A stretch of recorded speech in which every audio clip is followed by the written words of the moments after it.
Welcome to the San Jose Sharks, Erik Karlsson. What a trade. The Ottawa Senators, probably the most dysfunctional organization right now given their ownership, and the Sharks took advantage. They gave up almost nothing. Chris Tierney, I think, is the only guy with some value. Maybe he could be a second liner for them. He's got 60-point potential if he's given more ice time. I actually liked what he did in the Sharks. But for Erik Karlsson, you can't go wrong.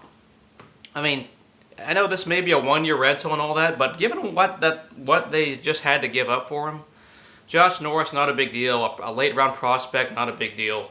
DeMello, that's like a seventh defenseman, and then, okay, some draft picks with conditional stuff, not a big deal. If the Sharks go and do something, do some damage, yeah, I'll take a year of Erik Karlsson easily. And, of course, they can extend him. Now, here's one thing I will say. Everyone's going to talk about Burns, Karlsson, and Vlasic on the same team is unfair.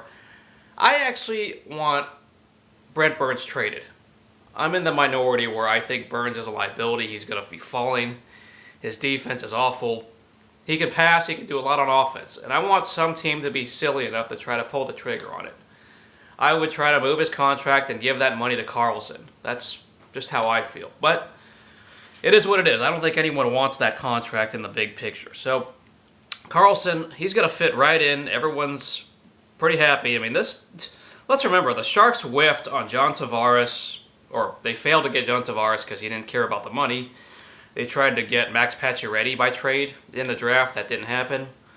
They even tried to go for Ryan O'Reilly by trade. That did not happen. So, this was the plan D. And what do you know? It's a bombshell. I think the Senators did not take the best offer on the table when you look at what they got.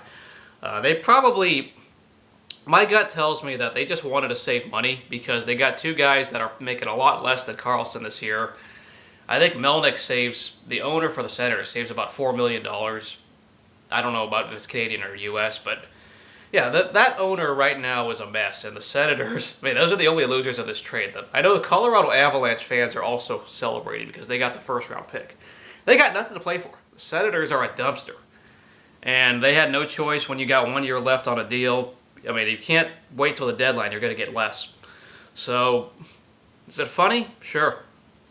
There's a lot of conspiracies to how and what they did, but hey, the Sharks got Erik Karlsson. This is something, just to say he's going to be a San Jose Shark. So I'm happy, that we got Melker Karlsson already, and then in the farm we got a guy named Linus Karlsson. So it's a nice name. It's a nice Swedish name, ain't it? It's better than being in Sweden right now, I'll tell you that much. So, boy, I'm looking forward to Sharks hockey already. And, all I know is that package they gave up makes the Raiders trade haul for Khalil Mack look a lot better. I'll tell you that much. See you guys later. Go Sharks, and boy, am I looking forward to hockey season.